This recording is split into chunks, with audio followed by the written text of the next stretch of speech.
ሶስቱ ቀን ነው የክርስቶስ ስጋ የት ነው ያለው የሚባለው መቃብር ውስጥ ነው ያለው እንጂ ስጋ ብለን ከትንሳኤ በኋላ ማውራት አንችልም።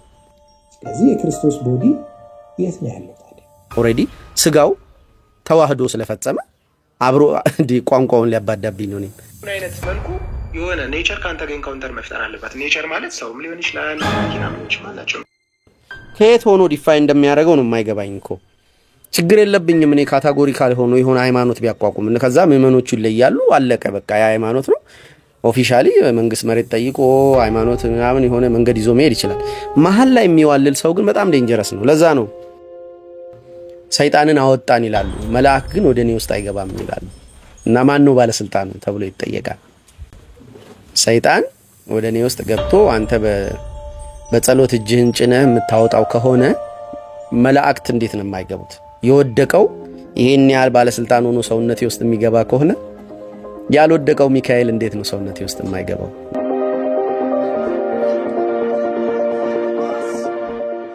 አባ ጊዮርጊስ ዘጋስጫ በዚህ መጽሐፋቸው መጽሐፈ ሚስጥር ላይ አንስተው የሚተቿቸው ሰዎች አሉ። እነ ቢቱ፣ እነ ንስጥሮስ፣ እነ አሪዮስ በተለይ 318ቱ ሊቃውንት ያወገዟቸውን ሶስቱን ጉባኤዎች 318ቱ የመጨረሻው ይመስሉኛል ኒቂያ፣ ቆስጠንጢኒያና ኤፌሶን። አራተኛው ጉባኤ ካለባት የሚባለው የኬልቄዶን ጉባኤ የሚባል አለ። ራሷ ኦርቶዶክስ ወይም ራሷ ሃይማኖታችን ተወግዛ የወጣችበት ጉባኤ ነው። ጉባኤ ካለባት ይሉታል። የውሾች ጉባኤ እንደማለት ነው። እና በሶስቱ ጉባኤዎች የተነቀፉትን ሰዎች እያነሳ እነ ቢቱን ምናምን ይተቻል ማለት ነው። እንደወረደ ነው የሚተቻቸው። እና ይሄ መተቻቸት ነባር ባህል ነው። ዝም ብለን ከቂጣችን ላጣርገን የሐሜት የቅናትም ጉዳይ እንዳታረጉት። እሺ አንድ ልጅ እንደዛ ብሏል። እሱ ከመጣ በኋላ አንተ እረፍት አጥተሃል ምናምን ብሏል። እና ስሙን አልጠቀሰም። ኢንፋክት አንድ እኔ ጋር ክላይንት የነበረ ስሙንም ማልጠራው ሙስሊም ልጅ አለ። አሁን እሱ ጋር ብዙ ኮሜንት ሲያረጋ ያዋለው ኮሜንት ዝርዝሮቹን ሳይ አሁን ይሄ ልጅ ሙስሊም ነው፣ ግን የኤልዛሙኤል ተከታይ ነው፣ ተማሪ ነውና ብዙዎቻችን ባለንበት ቦታ የመረጋጋት የማረፍ ስሜት ስለማይሰማን ወጣ እያለን ማጮለቃችን አይቀርም። በዚህ አይነት ጊዜ እንደነ ኤልዛሙኤል ስናች የሚያረጉ በቃ ይሄ የሚቀበዘበዘውን መንጋ በቃ የገባይ ነገር አለ ብሎ የሚጠሩ ሰዎች ስለሆኑ ነው ጠንከር ብዬ በርዕስ በስም የመጣሁት። እንግዲህ አሪዮስ ሆይ አብ በአገዛዙና በስርዓቱ ጸንቶ ይኖራል፣ ወልድም በአገዛዝና በስርዓቱ ጸንቶ ይኖራል፣ መንፈስ ቅዱስም እንደዚያው በስርዓቱ ጸንቶ ይኖራል ትል ዘንድ እንደምን ደፈርክ እያለ እንደዚህ ይገስጻል። እንደዚህ አሁን ቢቱን ይሄን አሪዮስን ነው ስለ መንፈስ ቅዱስ ፍጹም ነው ከክርስቶስ ጥምቀት በኋላ መጣ ብሎ የሚያስተምር ነው መሰለኝ ቢቱ። እሱን ይተቻል። መንፈስ ቅዱስ ለክርስቶስ በርግብ አምሳል ከወረደ በኋላ ነው ፍጥረቱ። መንፈስ ቅዱስ ህጹጽ ብሎ የሚያስተምሩ አሉ። ክብር ይግባው። እንደዛ አይደለም ይባላል ሳይሆን እንደዛ አይደለም እንደዚህ ረገጥ አድርጎ ትክክል አይደለም ብሎ የሚናገር ሰው እየጠፋ ነው። እስኪወድቅ ነው የምንጠብቀው። አሪዮስን ወደ መስቀሉ የክህደት ቡቃያ አሪዮስ ሆይ እኔና አብ አንድ ነን ብሎ የተናገረ ፍጥረታት ፈጣሪ ፍጡር ነው ትለዋለህን?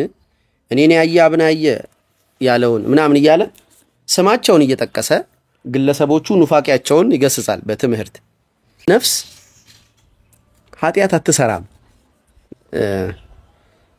ኃጢያት ስጋ ላይ የሚቀመጥ ነገር ነው አለና በአንዱ ትምህርቱ ሶርሷ እግዚአብሔር ስለሆነ በሚል ሶርሷ እግዚአብሔር ስለሆነ እሷ እግዚአብሔር ኃጢያት ስለማይሰራ እግዚአብሔር ነፍስም ኃጢያት መስራት አትችልም። ኃጢያትም በሷ ላይ አይኖርም። ኃጢያት የሚኖረው በስጋ ላይ ነው አለ። ኦኬ በስጋ ላይ ነው። መነሻው መከራከሪያው በጣም ዊክ ነው ከእግዚአብሔር ስለወጣች ብቻ በሚል መጽሐፍት ግን ብዙ ቦታዎች ሰው ዓለምን ሁሉ ቢያተርፍ ነፍሱን ግን ቢያጣ ምን ይጠቅመዋል?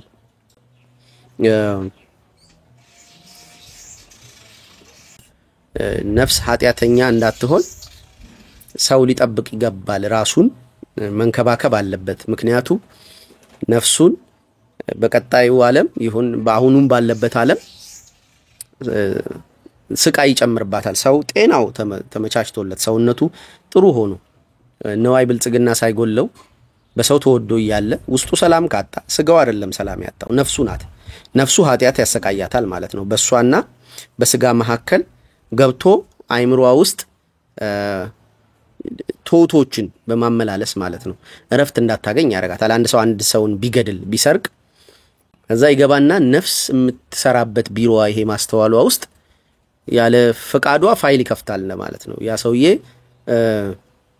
ያስጨንቀዋል። ያ ሰውዬ በምናቡ በህልሙ እየመጣ በቶትም ደረጃ ቀጥሎ እኮ ይሄንን ሌላም ሰው ላይ ልታረግ ትችላለህ እያለ ብቻ በብዙ ፎርም ነፍስ ትቸገራለች። አይምሮዋ ውስጥ ማረፍ አትችልም ነፍስ። ስጋ እኮ ተመችቶታል፣ ዙሪያውን አሪፍ ነው። ከዛ ይሄንን ቀጠለና ሁለተኛ ሌላ ቪዲዮ ላይ ምን ሲል ሰማሁትኝ፣ ስጋ አይሞትም ማለት ምንድነው የሚሞተው እናንተ ትሉ ይሆናል አለ። ስሙት ቪዲዮ የሚቀበረውን ስላያችሁ ማለት ነው። አሁን እሱ ጋር እንድታስተውሉ የምፈልገው ስጋ ተአምር ቢፈጠር እዚህ ምድር ላይ አይቀር። ምንድነው የሰው የሚለው ስንት ሰው ቀብረን ትላላችሁ? አይ ነው የምትቀብሩት ስጋን አይደለም የምትቀብሩት ፐርሴፕሽን ኦፍ ሪያሊቲ ውስጥ ባላችሁበት ሰዓት ላይ የነበራችሁን ኤክስፒሪየንስ ነው የሚቀበረው። አስተውሉ። እናንተ ትሉ ይሆናል ስጋው ሲቀበር ስለምታዩ ስጋ ሟች ነው ትሉ ይሆናል። ስጋ ግን አይደለም የሚሞተው አለ። ምንድነው የሚሞተው አለው ባንለውም ያው ይመልሳል። ማን ነው የሚሞተው ሲል እድፏ ነው ኃጢአት ነው የሚሞተው። ቀብረ ነው የመጣ ነው ኃጢአትን እንጂ ስጋን አይደለም ማለት። አስተውሉ። ኤክስፒሪየንስ ምን ማለት ነው? እድፍ ማለት ነው። ትንሣኤ ዘጉባኤ ላይ ስጋ ይነሳል። በጣም ሲምፕል ትምህርት ነው። ሁሉም ሃይማኖቶች ኢንፋክት እስልምናም ሳይቀር ስጋ በትንሣኤ ተነስቶ ይሄዳል። ክርስቶስ ኢቭን ይመጣል ብለው የሚያስተምሩት ክርስቶስ ለመጨረሻ ጊዜ ይመጣል ተብሎ ይታሰባል። ነብይ ኢሳ በፕሮቴስታንትም ብትሄድ ካቶሊክም ኦርቶዶክስም ብትሄድ ሁሉም ይነሳል። ስለዛ የምታወራ ከሆነ ዛት ሴት እሱ ግን ስጋ አሁን እንዲህ በአይናችን ብናየው ምድፉ ነው እንጂ የወደቀው ስጋ አልሞተም ይለናል። ምንድነው ይሄ? ምን ማለት? አራት ባህሪ ያደርጋል። ሶስት ባህሪ የነበርነውን አራት ባህሪ አድርጎ ነው የሚያወራው። መንፈስ፣ ነፍስና ስጋ። ሰው ከአራት ባህሪ ነው የተሰራው። ያ ማለት እንግዲህ ስፒሪት አለ፣ ሜንታል አለ፣ ፊዚካል አለ፣ ከዛ ነፍሳዊ አለ። አራት የሚባል ነገር የለም። በትሪኒቲ ምሳሌ ሰው አካል፣ ነፍስና መንፈስ ይኖረዋል። አሁን የክርስቶስ ስጋ የት ነው ያለው የሚል ትምህርት አለውና የክርስቶስ ስጋ የት ነው ያለው ብሎን ብዙ በቃ አንድ ሰዓት ነው ያወራው። አንድ ሰዓት ውስጥ ሄደን መጨረሻ ላይ የሚለው ራሱ ጋር ስሙት። ስለዚህ የክርስቶስ ቦዲ የት ነው ያለው ታዲያ? የኔ መልስ አብሮት ነው አለ። እንዴ ስጋው የት ይኖራል ሲጀምር? በትንሣኤ እኮ አንስቶታል። ከዛ አብሮት ነው ስጋው እና ተዋህዶ ተገልጧል። ትንሣኤ ዳግማ ትንሣኤ ያለ የምናከብረው ለ11 የተገለጠበት ለብቻ ጥብርያዶስ እንደገና ለኤማሁስ የተገለጠበት ምን ስጋው ሳይኖር ነው እንዴ? ስጋው አብሮት ነው። ስጋው የት ነው ያለው እና ስጋው ከማን ጋር ነው ያለው የተለያየ ነው። አሁን ከማን ጋር ነው መልስ የመለሰው።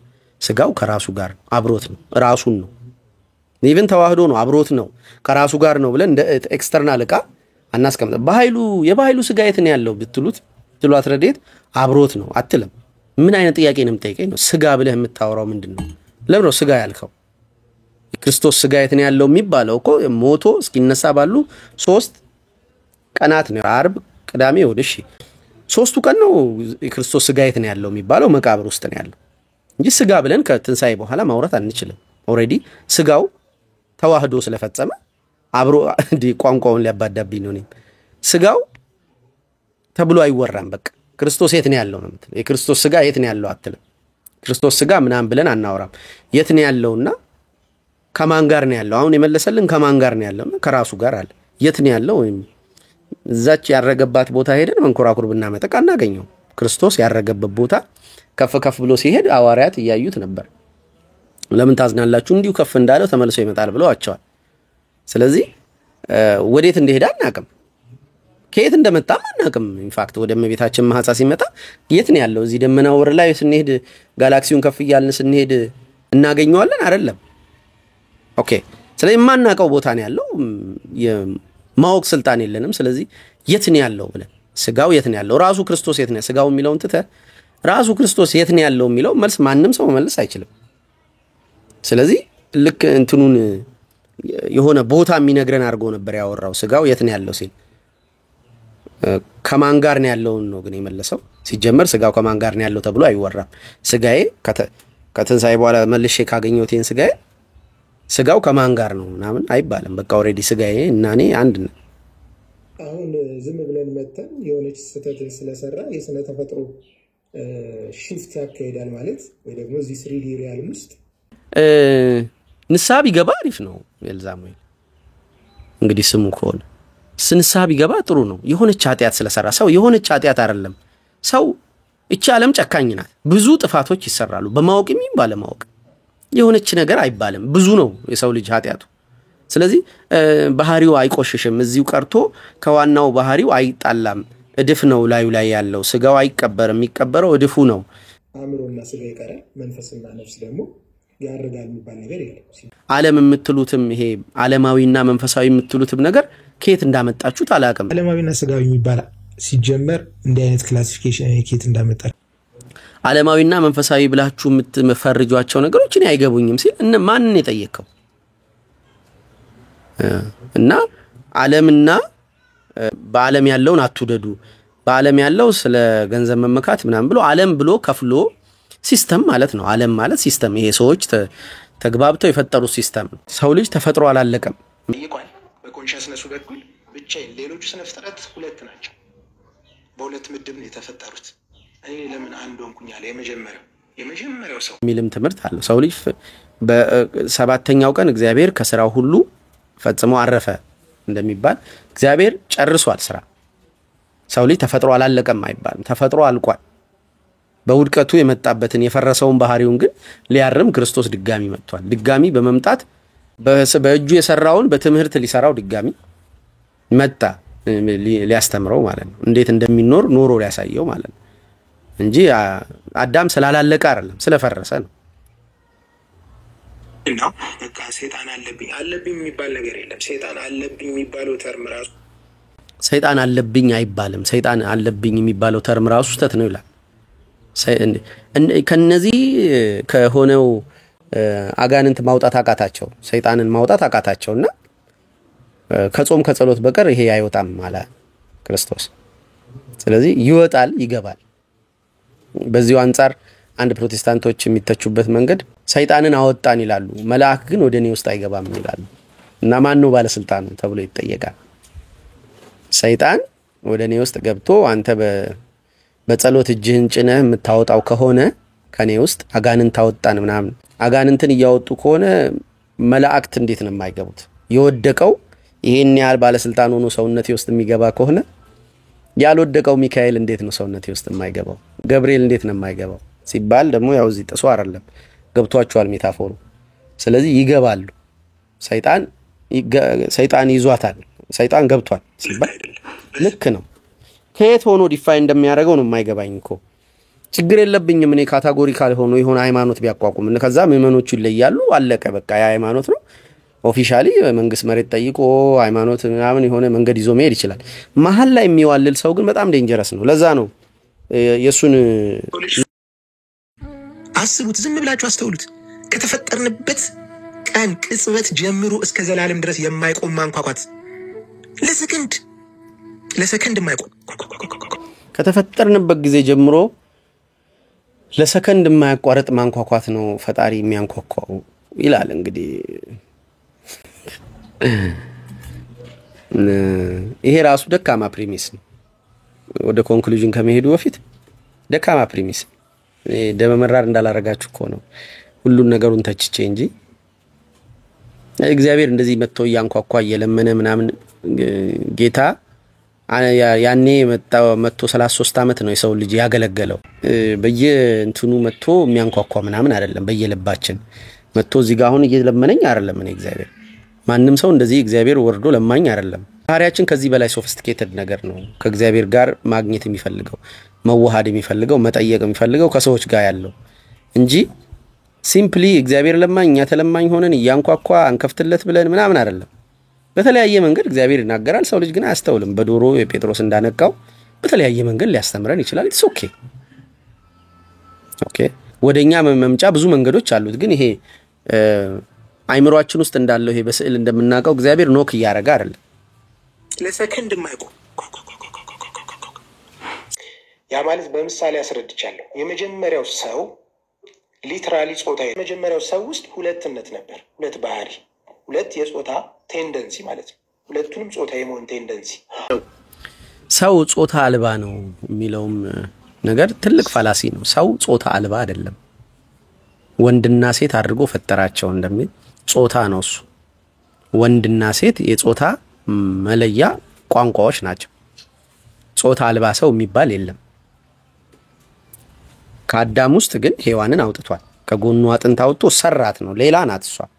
ከጎኑ አጥንት አውጥቶ ስጋዋ ከስጋው አጥንቱ ከአጥንቱ እንደሆነ ደግሞ ባለቤቱ መሰከረ። ከውስጡ የወጣበት አካል ግን አዳም ወንድ ነው፣ ሔዋን ደግሞ ሴት ናት። ሴት አድርጎ ሰራት። ከዛ እቺ ስጋዋ ስጋ ከስጋ አጥንቷ ከአጥንት ሆኗልና ሴት ትባል ብሎ ልክ በእንስሶቹ የጀመረውን ፓተርን ቀጠለ። አዳም እንስሶቹን ሰይሟል። ከዛ ቀጥሎ ደግሞ ሔዋንን ሰይማል። ሰይም ሳይባል መጀመሪያ ሰይም ተብሎ ነው ወደ እሱ አመጣለት እንዲሰይማቸው አዳም። አሁን ግን ወደ እሱ እሷን አላመጣትም፣ አወጥቷት። ሲነቃ ከከባድ እንቅልፉ አዳም ሲነቃ አያት። እቺ ስጋዋ ስጋ ከአጥንቴ ነውና ሴት ትባላል። ኔም አረጋት፣ ሴት ናት። ሴት ማለት ስጋዋ ከስጋዋ አጥንቷ ከአጥንቴ ናት። ይሄ ዋን ፎርም ኦፍ ዴፊኒሽኑ ነው እንደራሱ አወራ። የመጀመሪያው የአንድምታ ትርጉም ሴት ማለት ስጋሽ ከስጋ አጥንትሽ ከአጥንቴ ማለት ነው፣ በዚህ አዳም በተናገረው ነገር መሰረት። ሁለተኛው ጾታ ማመልከቻ ነው። ሴት ማለት ጾታም ነው። ከዛ የአዳም ልጅ አንዱ ሴት ነው። እዚህ ጋር ጾታ ማመልከቻ አይደለም፣ ወንድ ነው ስሙ። ሰውየው ጾታው ወንድ ነው ግን ስሙ ሴት ነው።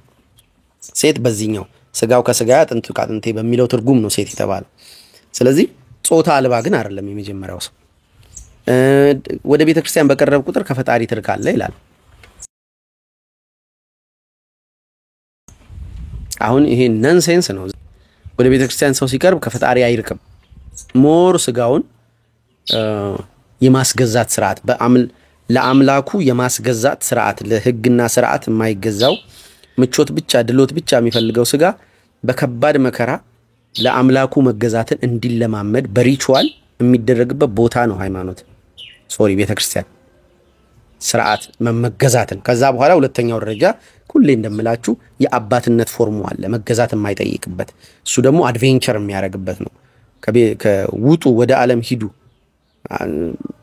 በአብ ወልድ መንፈስ ቅዱስ እየጠመቃችሁ አስተምሯቸው ምናምን እንዳለው በራስህ ኤክስፒሪየንስ አንተ ቤተክርስቲያንን ሆነ በዓለም የምትኖርበት አባትነት ካባውን የሚያለብስበት አንተ ልጅ ሆነ የምትኖርበት አለ። ያኔ ወደ ቤተክርስቲያን ሂዱ ምናምን የሚለው ፑሽ ኦቨር ላይ ኖር ይችላል። ሶስተኛው ፎርም ደግሞ ልጅ ስንሆን እሱ እናታችን ይሆናል የሚለው ነው። እሱንም ብዙ ጊዜ አስተምሬያለሁና ወደ ቤተክርስቲያን በቀረብ ቁጥር ከፈጣሪ አትርቅም። እና በየትኛው ውስጥ ተወክሎ እንደሚያወራን አልነገረንም። አንተ በምን ተወክለ ነው የምታወራን ብትሉኝ እኔ የትኛውንም ሃይማኖት አልወክልም ብልም የኦርቶዶክስ ቤተክርስቲያንን መጽሐፍት እየጠቀስኩኝ አሁን ቅድም መጽሐፈ ሚስጥርን እንዳነበብኩትኝ አስተምራለሁ። የሃይማኖት ግን መምህር አይደለሁም። ፈቃድ ተሰጥቶኝ ማገለግል ሰው አይደለሁ። ስለ ልቦናን ነው ጉዳይ አድርጌ የምሰራው። ምሳሌዎች ሲፈልግ ወደ ባይብል ሄዳለሁ። ከዛ ውጪ ግን የሃይማኖቱን ዶክትሪን የማፋለስ ስራ አልሰራም። ወንድሜ በየትኛውም ካታጎሪ ውስጥ አትመድቡኝ ቢልም እንደኔ ግን ሃይማኖታዊ ዶግማቲክ የሆኑ ጉዳዮችን ያፋልሳል። ለምሳሌ እዚህ ጋር የሚለውን ስሙት። እግዚአብሔር ነቲንግ ነው። ራሱን ለመግለጽ ሲል ነው ሰምቲንግ የሆነው። በባህሪው ነቲንግ ነው። እግዚአብሔር በባህሪው ነቲንግ አይደለም። he is something የሆነ ነገር ነው። እኛ ልንረዳው የማንችለው ነገር ብለን እንጠራዋለን። ልንረዳው የማንችለው ነገር ነው ያልኩት። ስቲል ነገር አናውቀውም። ይሄ ጸባ አይደለም። የሆነ ቅርጽ ውስጥ ገብቶ ስም ልንሰጠው የማንችለው ነገር እንላለን። ስለዚህ እግዚአብሔር ሰምቲንግ ነው፣ የሆነ ነገር ነው፣ አናውቀው። ባህሪው ውስን አይደለም፣ ለኛ አይምሮ አይመጣም። ነቲንግ አይደለም፣ ሰምቲንግ ነው። ይሄንን ነገር መሰረት አድርጎ የሚያስተምረውን ትምህርት ምንጩን አላውቅም፣ ምንጩን አይናገርም። ልክ መጽሐፍት አይጠቅስም። የሆነ የሃይማኖት ቅጥር ውስጥ ያለ ከሃይማኖት ቅጥር ውጭ የሆነ መጽሐፍ አይጠቅስም ሲያስተምር። እና ልክ ከዚህ በፊት አውርቻቸው የነበሩ አንድ ሰውዬ የሉም እንትኑን ምናምን እያሉ የሚያወሩ ይሆን ከአመል ጋር በመገነባባት ጠባይ ከጠባይ ጋር በመለማማት ስብዕና ከስብዕና ጋር በማዋሃድ ሀብት መርጌታ ምናምን ነው ስማቸው የጠፋኝ። አንድ በጣም እየቸኮለ የሚያወራ ጉጉት ነው ወቸጉር ላይ ምናምን ጉጉት ላይ ቀርቦ የነበረ በጣም እየፈጠነ የሚያወራ ሰውዬ አልገባህም ነበረ? እሺ አሁን የገባው ነው። ይሄ አሁን ገብቶ ነው አኮ እነሱ ሶርስ የላቸውም። ትልቁ ሃይማኖትን አሰናክሎ በክርስቶስ ተሰናክሎ ሰው እንዲወድቅ የሚያደርገው በገዛ ንቃቱ የመጣለትን ነገር መፈላሰፍ ሲሞክር ነው። ፍልስፍና ምንም ክፋት የሌለው ነገር ነው። ፍልስፍና ነገርየውን ገልብጦ ማሰብ ነው። ዋት ኢፍ ዚስ በዚህ በኩልስ ቢታይ የፐርስፔክቲቭ ጉዳይ ነው። ገልበጥ አድርጌ ሊየው ብሎ ማሰብ ግን አገላብጠህ የምታየው ነገር አንዳንዴ ሊያገላብጥብህ ይችላል። የሰማይና ምድር ሊያገላብጥብህ ይችላል። ለፈላሰፍ ብሎ አሪዮስ መጥፎ ሰው አይደለም። አሪዮስ ነው ሲባል መጥፎ ሰው ነው የሚመስለው አይደለም። አሪዮስ በጣም ገጣሚ ነው፣ ዜማ የሚያውቅ ለስላሳ አንደበት ወረቱ የሆነ ሰው ነውና እሱ ገልበጥ አድርጎ ያለው ብሎ ነው ወልድ ፍጡር ጋር የደረሰው አወዛጋቢ ነገሮቹ ስለመጣና ከዛ በቃ 318ቱ ሊቃውንት በኒቂያ ጉባኤ እንትን አወጡ። እንትኑ ምንድነው ተሰበሰቡ በኑፋቄውን ምክንያት አድርገው የጋራ የሃይማኖት ዶግማ ተቀመጠ። ከዚህ ውጪ ያለው ኑፋቄ ነው ተብሎ ተበየነ።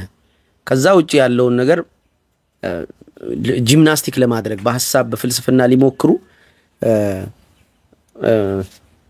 እንትን ያሉ ሰዎች ይጠልፋቸዋል፣ ይወድቃሉ፣ እንትን ያጣሉ፣ መሰረት ያጣሉ። የመሰለን እና ደስ ያለን ነገር ሁሉ ትክክል አይደለም። ምንድነው ማጥለያው ካላችሁኝ ፍሬ ነው። ፍሬ ማለት ምን ማለት ነው? አሁን ዩቲዩብ ባይኖር ኤልዛሙኤል ይሄንን ከጓደኞቹ ጋር ያወራ አይቀጥላት እብድ ነው የሚሆነው። ማለት ዝም ብሎ በዘበዛ ነው የሚሆነው። ለምን መሰረት አስይዞ ይሄንን ሐሳቡን ፈትኖ ኑሮት ከዛ መጽሐፍ አድርጎት እንዴት ልበል አጥንቶት ፊሎሶፊ ቢሆን ያጠናው ወይ ሳይኮሎጂ ያጠናው የሆነ ፔፐር ወስዶ ምናምን መሆን አለበት። ይሄ ቨርቹዋሉ ዓለም ቶሎ ኢዚ የሆነ ፓዝ ይሰጣል። አንድ ሰው ያለ ምንም እንትን ማባረጃ ቤቱ ሰተት ብዬ መኝታ ቤቱ ድረስ ገብቼ እንዳወራው እድል ሰጠኛልና ያ በመሆኑ አዋቂ ሊመስል ይችላል። አንድ ሰው ዙሪያውን ጓደኞቹ፣ ሚስቱ፣ ልጁ በሚነግረን ነገር ተፈትነው እንትን የሚወለዱ ነገሮች ፍሬ ናቸው። እነዚህ ነገሮች መኖር አለባቸው። እኛ የምንመዝንባቸው መስፈርቶች ናቸው። ይሄ ሰውነት ተቆልፏል። ማጥለያው እሱ ስለሆነ ተቆልፏል። ምን ማለት ነው? ለተረተረቶች አይከፈትም። በጣም ጥሩ አድርገህ ልታመን ትችላለህ። የሆነ እውነት እንደገባ ሊሰማ ይችላል ባይምሮ። ፕራክቲስ ላድርገህ ስትለው ግን ዞር በልልኝ ይላል። ለምን? ሰውነት ቁልፍ አለው፣ ተቆልፏል። ለእውነት ካልሆነ በስተቀር አይገብርም። ያ ቢሆን ኖሮ ዝም ብሎ ለመጣልን ለገባን ለመሰለን ነገር ሰውነታችን በኢነርጂ የሚሳተፍ ቢሆን ኖሮ ብዙ እኩይ ነገሮች በምድራችን ላይ ይፈሉ ነበር አሉ። ግን እንዴት ማለት ነው? ለምሳሌ ሲጋራ ላይ ያለው በጭስ የተጠበሰ ሳምባ ጉዳቱ ካንሰር እንደሚያደርስ ለአጫሹ ነግሮታል። አጫሹ ግን የማቆም አቅም የለውም። የፈለገውን ሊትሬቸር ሊያነብ ይችላል በሲጋራ ማቆም ላይ የተጻፉ፣ ግን የማቆም አቅም አይኖረውም። ለምን? አያዳምጥም ሰውነትህ። ሌሎች መፍታት ያለብህን ጉዳዮች ነው የሚነግርህ። እነዛን ነገሮች ስትፈታ እዚህ ጋር ሲጋራውን ሊያስጨስ የሚችለው ምክንያት ይቆማል። ስለዚህ ሰውነት ተቆልፏል የሚለውን ለነገራችሁ ነው ወደዚህ መጣው። ስለተቆለፈ እንደነ ኤልዛሙኤል አይነቶቹ የጋቢ ወግ ብሎ ጋቢ ነጠላ ምናምን የሚለብሰው ትንሽ እንትኗን መስመሯን ወደ ኦርቶዶክስ ጠጋ ሲያረጋት ነው። ጋቢ ነጠላም ሊሆን ይችላል። ነጠላ ቢያለገው ቲፒካል ሰባኪ ወይም ምእመን ይመስላል። ጋቢ ሲያረጋት ትንሽ ክሮስ ታረጋለች ላይ ነው። ያን ሰዓት የዛ ቤት ኦርቶዶክስ ቤተክርስቲያን ውስጥ የሚያቋቸውን መምህሮች ይመስላል። እና ቋንቋዎችም ይጠቀማል። አባቶች ይላል። አንዱንም አባት አይጠቅስም። አንዱንም ይሄንን የሚል አባት ምንድነው ከጎልደን ኤጅ በኦርቶዶክስ ቤተክርስቲያን ጎልደን ኤጅ የሚባል አለ። ከሮማውያን ከነ ዲቅልጥያኖስ በኋላ የመጣው ቆስጠንጢኖስ ነው። አዎ ከዛ በኋላ የጉባኤው ወቅት እነ ቄርሎስ እና አትናቴዎስ እነ ይጠፉኛል ብቻ በዓለም መድረክ ቤተክርስቲያን በዓለም መድረክ የሚባለው ትምህርት ላይ ተማር ነውና እነዛ የነበሩበት ሪች ዘመን ላይ ከነበሩት አባቶች አንዱንም አይጠቅስም። ቀረብ ካሉትም እንደነ አባ ጊዮርጊስ ዘጋስጫ እንደነ ቅዱስ ኤፍሬም ምና አይጠቅሳቸውም። እኚህም አባቶች ነው። ጋቢውን ለብሶ አባቶች እያለ ምናምን ሲያወራ ከፈት ይላል ነፍስ ማለት ነው። ያን ያክል ተጽዕኖ ኖሮት አይደለም ይሄንን ግለሰብ ትኩረት አድርጌ የማወራው። ከዛ የተሻለ ትኩረት ላደርግባቸው የሚገባ ሰዎች ሊኖሩ ይችላል። ሰጀስት ሚ አሁን ከፋ ያለ ጊዜ ላይ ስላለን ማንንም እስካልወደቀ ድረስ ስለማይነካው እንትን እያለ ነው። ሁሉም በገዛ መንገዱ እየሄደ ነው። ወደ ገዛ መንገዱ እያዘነበለ ነውና አይኖ እኔ ፊሎሶፋይዝ ባረግ ይሻላል። ከዛ ግጥም ብጽፍ ይሻላል፣ ድርሰት ብጽፍ ይሻላል። እነሱ ነገሮች ማረግ አላቆምም። ግን እንደው በወራንዴም በምናምን ጊዜ እንደዚህ ወጣ ያሉ ሰዎች ሳይሆኑ መሃል ሰፋሪዎችን ከሆነ ካታጎሪ ውጪ ሆነው የሚያወሩ ሰዎችን የሆነ ነገር ልልባቸው ይችላል። ለምን መሃል ሰፋሪዎቹ ናቸው አስቸጋሪዎቹ እንጂ ጥግ ይዘው አሁን ማን ነው እንዳልክ በፕሮቴስታንት ቅጥር ውስጥ ሆኖ ብዙ ነገር ይላል። መብቱ ነው፣ የፈለገውን ይበል። እዛ ካታጎሪ ውስጥ ነው ያለው። ማን ነው የትዝታው? የፈለገውን ይበል። ፕሮቴስታንት ነው፣ በቃ ካታጎሪ ነው። እኔ ፕሮቴስታንት ጋር ጠብ የለኝም። ለምን ነካዋል? በሃይማኖት ዶክትሪን ውስጥ አይ ዶንት ኖ ዶክትሪን ይኖራቸው አይኖራቸው፣ ግን በዛ ውስጥ ሆኖ የሆነ ነገር ማለት ይችላል። መሀል ላይ ያለው ግን በጥባጭ ከዛ የመገለጥና የማጋለጥ ዘመን ስለሆነ የመገለጥ ወይም የመጋለጥ ዘመን ስለሆነ ወይ ትገለጣለህ በትክክለኛው መልክህ ትገለጣለህ ማለት ሞር ፖዚቲቭ ሳይድ አለው። ትገለጣለህ ወይ ትጋለጣለህ። ሶ የሚጋለጡ ሰዎች አሉ። መሃል ሰፋሪ ሆነው ሲወሸክቱ የነበሩ ሰዎች ይገለጣሉ። የተሸፋፍኖ የሚቀር ነገር የለም። ከዛ የተነሳ ነው በጣም ብዙ ፋላሲዎች አሉት። አሁን ለጊዜው ሁሉንም ነገሮች ሁሉንም ቪዲዮዎቹን መነካካት አልችልምና በጋቢ መምጣቱ ምክንያቱ ያ ነው የሚመስለኝ። ከዛ ውጪ ስለ እመቤታችንን በጣም አመናፍሶ የሚያወራው ነገር አለ። እመቤታችንን ግሎሪፋይ ማድረግ የኦርቶዶክስን ልብ ወከክ አድርጎ የሚከፍት ግሪን ላይት የሚሰጥ ጉዳይ እንደሆነ ስለሚያውቅ ነው። ይሄ እችን ግሪን ላይት ተጠቅመው ብዙ ሰዎች የዲቫውሪንግ ማዘርን ምስል ፖርትሬት ይስላሉ። ዲቫውሪንግ ማዘር ማርያም ምን መስላትን አይነት ሴት እንዳልሆነች ብዙ ጊዜ አውርቻለሁ። የዲቫውሪንግ ማዘር መልክ የላትም። ከሴቶች ሁሉ የተለየችውም ለዚህ ነው። ሴቶች ሁሉ ለልጆቻቸው ፍቅርን ነው የሚሰጡት። ዲቫውር ለማድረግ ይሞክራሉ። አባት ጣልቃ ካልገባ አላለ። ማርያማዊ ፍልስፍና እንደዚህ አይነት ነገር የለም። ማርያማዊ ፍልስፍና ነው ያለው እንጂ ማርያም ፍልስፍና የላትም። ብራዘር ዝምታን ምናምን ሊለው ወደዛ ጠጋ ብሎና ያዙትና እኔ የምነግራችሁ ሃይማኖታዊ ጉዳይ አይደለም። እኔ የምነግራችሁ ሃይማኖታዊ ጉዳይ አይደለም ይላል። ንስሐ አባቶቻችሁ ጋር ከሄዳችሁ በኋላ ብሎ እና ንስሐ አባት የት ነው ያለው ነው። በንስሐ አባት የሚያምን ሌላ ሃይማኖት ጥራልኝ እስቲ ነው እኮ የምልህ። ፕሮቴስታንት ነው ኦፍ ኮርስ ካቶሊኮች ይኖሩ ይሆናል። እሺ ያው ነጠላዋ ግን ወደ ኦርቶዶክስ ተወስዳለች። እንደዛ አይነት ስርዓት ስለማላይ በእነሱ እንደያውዳችሁ ማለት ያ የሃይማኖት ካታጎሪዎቹን ነው እናንተ ያለ የሚያወራው። እንትን አላችሁ የንስሐ ፕራክቲሶች አላችሁላችሁም እንደየዘያችሁ ምናምን ይላል። አሁን ፕሮቴስታንቶች እዚህ ጋር ልትሉ የምትችሉ ምንድነው ንስሐ የምትለን? እኛ ንስሐ የምንገባው ለክርስቶስ ነው፣ ለሰው አይደለም። እንደየሃይማኖታችሁ ሰው አያስፈልግም በመካከል የምትሉ ችግር የለብኝም እኔ ከሱ ጋር። ነገር ግን ቀጥታ ለአምላክ ሪፔንት አደርጋለሁ የምትሉ ቀጥታ ለአምላክ ሪፔንት አደርጋለሁ የምትሉ አላችሁ። ሰው አያስፈልግም። ከዛስ ችግር የለብኝም እኔ ከሱ ጋር። ከሁሉም ጋር ለመሞዳሞድ ይሞክራል። ንስሐ አባት ያስፈልጋል። ሶሺዮ ካልቸራሊም ቢሆን አለ በባህልም ቢሆን ባህላዊ ንስሐ አለ መሰለኝ አላውቅም እሱ የሚያውቀው በሃይማኖትም ይሁን ብሎ በሃይማኖት ንስሐ የሚገባበት መንገድ አለ ስርዓቱ ንስሐ አባት ኖሮ ነው ቀጥታ ለእግዚአብሔርም ብትሉት ችግር የለብኝም አለ ሁሉንም አመቻችምቾ መያዝ ነው የፈለገው ጀለስ ቅድሚያ ለአምላክም ለስነ ተፈጥሮም ሪፔንት ከማድረጋችሁ በፊት ወይ ንስሐችሁን ከመስጠታችሁ በፊት ለራሳችሁ ስጡ ነው የቸከቸ እንትን የለችም ቅድሚያ ለራሳችሁ ንስሐ ግቡ ለአምላክም ይሁን ለተፈጥሮ አለ ተፈጥሮ ንስሐ አርግልኝ ተፈጥሮ እንዴት ነው ማለት ቬግ የሆኑ ቃላቶችም ይተከማል ሌላው ችግሩ እና በቀጥታ ለአምላክም ይሁን ለንስሐ አባት ከመናገራችሁ በፊት ቢያርም ላስታክል ለተፈጥሮ ንስሐ ይገባ ከገባችሁ በኋላ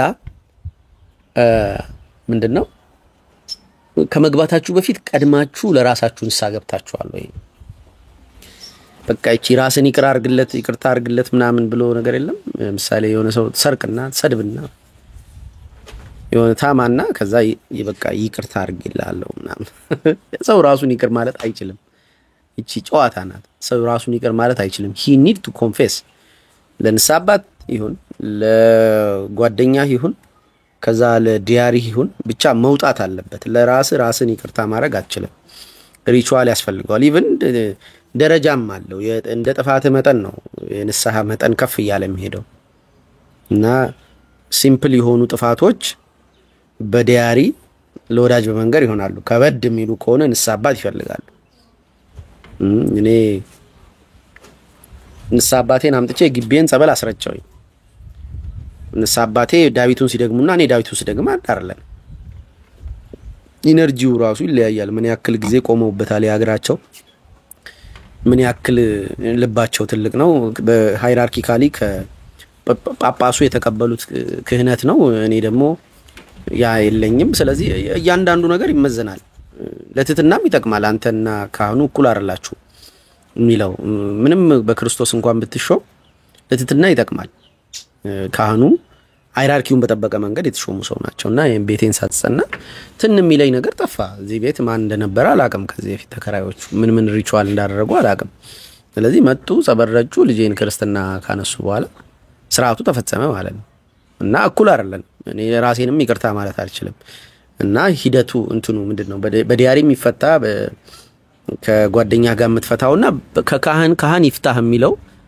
ኃጢያት የተለያየ ነው ሃይራርኪካል ነው ከዛ ያ ከፍ ይያለ ነው እና ያ በዛ ውስጥ እግዚአብሔር የለም አይባልም ለራሱ ለእግዚአብሔር መናገር ማለት ነው ግን ስታረገውም ስለነበረ ለሱ ንስሐ ባክ ይቅር በለኝ ማለት ክብደቱን ያሳጣሃል ነፍስህ በሰዎች ፊት መዋረድ አለባት ለዛ ነው ወደ ዛኛው የንስሐ መንገድ የሚኬደው ኦቨርኦል ወንድም ዓለም ተግብለ የሆነ ነገሮችን እንድታስብ መክራለሁ አይኖ የሆኑ ሰዎችን ሊያስቆጣ ይችላል ማን ስለሆንክ አንተም ምናምን ይመቻቹ እንዲሁ ዝም ብዬ ሪፍሌክት ማድረግ ስላለብኝ ነው እኔ አላየውም ብዙ ቪዲዮ አይቼለት አላቅም 2-3 ቪዲዮ አይቼ አቃለሁ ግማሽም አላየውም ግን ከዛ በኋላ የሚያዩ ሰዎች ባከ ይላሉ ሚስቴም ማየች ቅዱሴም ምናምን እንደዚህ ዝም ብሎ ፌስቡክ ላይ ዩቲዩብ ላይ ስትዞር እንደ ዱርዬ ይመጣል የለ ከዛ ኮሜንቶቹን አየሁኝ ብዙ ሰዎች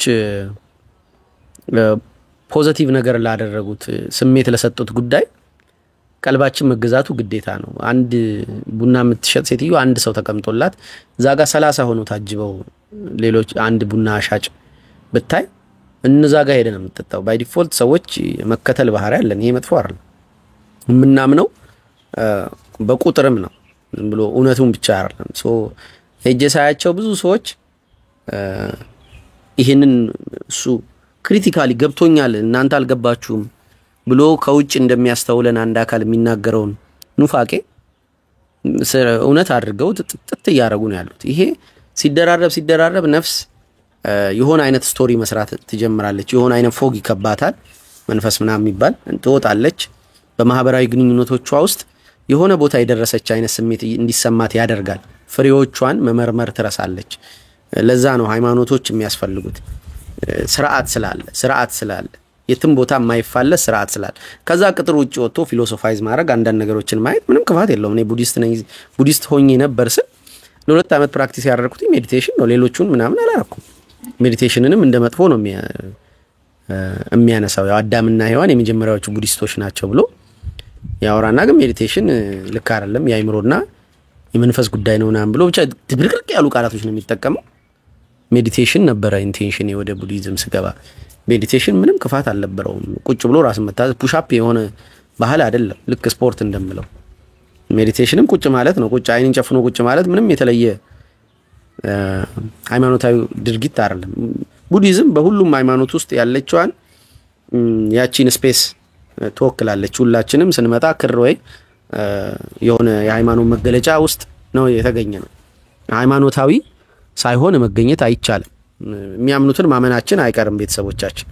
ከዛ ወጣ ብሎ ከሃይማኖቱ ሳይወጣ ማለት ነው ያቺ ባዶ ስፍራ የሚላት ደሞዝ በደቡብ በር ያለችው ባዶ ስፍራ ወጥተን ሳንወጣ ሙሉ ለሙሉ አልወጣንም። ወጥተን ሃይማኖታችንን ራሳችንንም የሌሎችንም የምናይበት የምንፈትሽበት ምንም የኑፋቄ ስራ የማይሰራባት ያቺ በር አለች እንጂ ቡዲዝምም በቃ አጣጥሎ የኦርቶዶክስንም ትምህርቶች አጣሞ እንደገባው ሰው አክት አድርጎ ከሃይማኖቱ ቅጥር ውጪ ነኝም ብሎ መናገር ከባድ ነው። ሁሉንም ነገሮች በራሱ መተርጎሙ ልክ አይደለም። መጽሐፍትም ምንም ማያግዙትም ዝም ብሎ የራሱን ነገር ነው የሚያወራው። በቃ ዝም ብሎ መሳደብ ምናምን እንዳይሆንብኝ ከዚህ በኋላ ቪዲዮ ድጋሚ አልመጣም። ከፍሬያችን ታቁናላችሁ። እንዲሁ ግን በዛም በዚህም ሆናችሁ ግር የምትሰኙ ሰዎች እንትን የሆነ ሃይማኖታዊውን ነገር ከምንጮቹ ሄጄ አምጥቼ ላሳያችሁ ብዬ እንጂ እኔ ትክክል ነኝ እሱ ስህተት ነው የሚል ካታጎሪ ለመስራት አይደለም። ይመቻችሁ። ቻው።